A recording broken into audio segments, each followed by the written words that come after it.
ఇచ్చారంటూ విష్ణుపై ఫిర్యాదు చేశారు. ఆయన జల్పల్లి ఇంట్లో కూడా 150 మందితో విధ్వంసం సృష్టించారంటూ మనోజ్ కంప్లైంట్ చేశారు.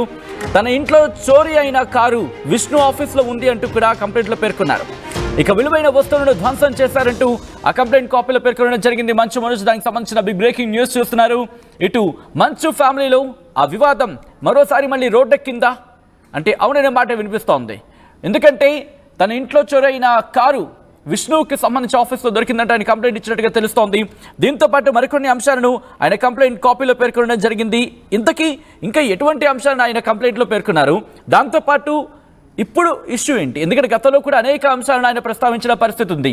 ప్రస్తుతం ఏ అంశాలను ఆయన తెర మీదకి తీసుకురావడం జరుగుతోంది, అసలు ఏం జరిగింది తెలుసుకునే ప్రయత్నం చేద్దాం. మా ప్రతినిధి అనేంద్ర అప్డేట్స్ అందించేందుకు సిద్ధంగా ఉన్నారు. అనేంద్ర, ఎందుకీ ఏమని కంప్లైంట్ ఇచ్చారో, ఏ అంశాలను నా కంప్లైంట్ కాపీలో పేర్కొనడం జరిగింది? మనోజ్.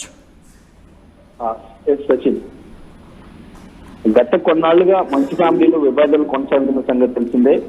మంచు మనోజ్ వర్సెస్ మంచు ఫ్యామిలీ అన్నట్టుగా ఈ వివాదాలు కొనసాగుతున్నాయి.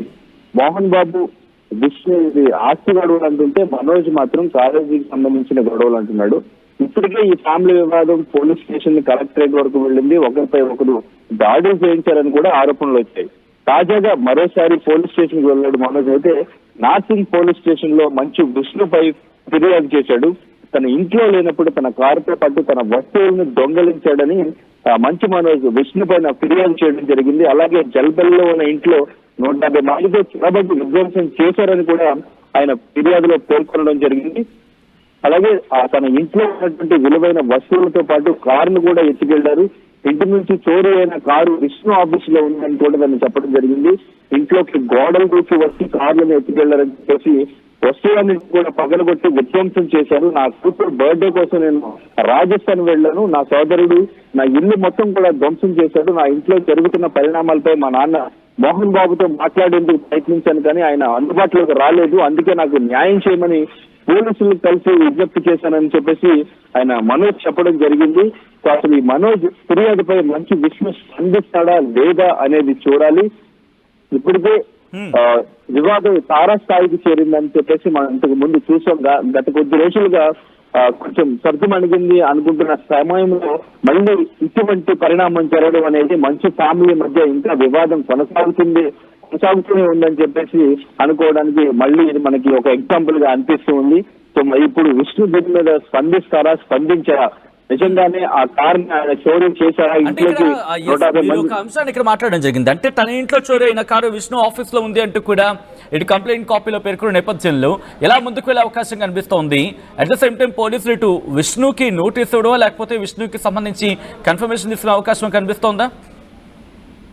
ఎస్ సచిన్, అంటే ఇప్పటికి ఇచ్చిన ఫిర్యాదు అయితే మనోజ్ వైపు తన ఫిర్యాదు ఇవ్వడం జరిగింది. ఇలా ఆఫీస్ లో నా కారు దొరికింది, నేను ఇంట్లో లేని సమయంలోనే నా విలువైన వస్తువులన్నింటినీ కూడా పగలగొట్టేశారు. 150 మందికి పైగానే గోడ నుంచి ఇంట్లోకి వచ్చారు. నా కూతురు బర్త్డేకి నేను రాజస్థాన్ వెళ్ళిన టైంలోనే ఇదంతా చేశారని చెప్పేసి మనోజ్ వర్షన్ మాత్రమే పోలీసులకు చెప్పడం జరిగింది, కంప్లైంట్ చేయడం జరిగింది. పోలీసులు అసలు ఎలా రియాక్ట్ అవుతారు, అసలు మంచి విషయం దీని మీద ఎలా రియాక్ట్ అవుతారు? తన తండ్రితో మోహన్ బాబుతో మాట్లాడే ప్రయత్నం చేసినప్పటికీ కూడా ఆయన అందుబాటులోకి రాకపోవడంతో నేను పోలీసుల దగ్గరికి వచ్చానని చెప్పేసి మనోజ్ చెప్పడం జరిగింది. అసలు మోహన్ బాబు దీని మీద ఎలా రియాక్ట్ అవుతారు?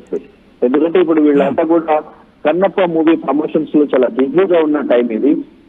సో మూవీని కూడా వాళ్ళు పోస్ట్ పోన్ చేసుకున్నారు. సో ఆ ప్రమోషన్స్ లో కూడా బిజీగా ఉన్నారు. సో అంతా కూడా సర్దుమణిగింది అనుకున్న టైంలో మళ్ళీ ఇలా జరిగింది అని చెప్పేసి మనోజ్ కంప్లైంట్ చేయడం అనేది మళ్ళీ వివాదం మొదటికి వచ్చిందని చెప్పుకోవచ్చు. దీని మీద అసలు విష్ణు ఇప్పుడు ఎలా రియాక్ట్ అవుతారు, అసలు పోలీసులు ఇప్పుడు దీన్ని ఎలా ముందుకు తీసుకెళ్తారు, విష్ణుకి నోటీసులు ఇస్తారా, నోటీసులు ఇచ్చిన తర్వాత విష్ణు ఎలా రియాక్ట్ అవుతాడు అనేది మనం చూడాల్సింది. అనేంద్ర, అంటే తండ్రితో వివాదం సర్దుమణిగింది అనుకోవాలా ఇక్కడ? ఎందుకంటే ఎక్కడా కూడా ఇటు మోహన్ బాబుకి సంబంధించిన పేరును కూడా ఎక్కడ ప్రస్తావించలేదు అంటూ కూడా చర్చ జరుగుతోంది. అంటే తండ్రితో నేను మాట్లాడడానికి ప్రయత్నించాను కానీ ఆయన అందుబాటులో రాలేదు అంటున్నారంటే మోహన్ బాబుతో ఆయనకి విభేదాలు అంతగా లేనట్టుగానే మనం అనుకోవచ్చు ఇక్కడ. కానీ ముందు నుంచి చూస్తే ఆయన మోహన్ బాబు విష్ణు అయిపోయి ఉన్నారని కూడా మనోజ్ ముందు చెప్పడం జరిగింది. సో కానీ ఇప్పుడు పరిస్థితి చూస్తే తండ్రి వైపు నుంచి ఆయన ముందు మీడియాతో మాట్లాడినప్పుడు కూడా నాకు 2 కొడుకులు ఒకటే అని ఆయన చెప్పడం జరిగింది మోహన్ బాబు. సో అయితే ఇప్పుడు మనోజ్ వెర్షన్ మాత్రం నేను ఆయనతో మాట్లాడే ప్రయత్నం చేశాను. కానీ ఆయన అందుబాటులోకి రాలేదని చెప్పేసి మనోజ్ చెప్పారు. సో మోహన్ బాబు అందుబాటులోకి వస్తే వీరు ఫ్యామిలీ మధ్య వాళ్ళు కూర్చుని మాట్లాడుకుని సాల్వ్ చేసుకుంటారా, లేదంటే కంప్లైంట్ వరకు వెళ్ళింది కాబట్టి ఇది పోలీసుల వైపు నుంచే లీగల్ గానే మంచి మనోజ్ నాకు న్యాయం కావాలి అంటారా? అసలు విష్ణు ఇప్పుడు ఎలా రియాక్ట్ అవుతారు? నిజంగానే అది నేను చేశాను అనేది ఆయన చెప్తారా, లేదంటే ఎలా? ఇంతకు ముందు కూడా ఇలా జరిగిన వాటికి కూడా నాకు సంబంధం లేదు, ఎవరు చేశారో నాకు తెలియదు అని చెప్పేసి విష్ణు చెప్పడం జరిగింది. ఎన్నో కంప్లైంట్స్ మనోజ్ చేశారు, మనోజ్ మీద విష్ణు చేశారు, కానీ దేనికి కూడా ప్రాపర్ గా అది ముందుకు లీగల్ గా వెళ్ళలేదు. సో బట్ ఇప్పుడు మళ్ళీ కంప్లైంట్ చేయడం, ఈ కంప్లైంట్ మీద ముందుకు వెళ్తుందా, ఎలా వెళ్తుంది, పోలీసులు రియాక్ట్ అవుతారా? అసలు విష్ణు వచ్చిన తర్వాత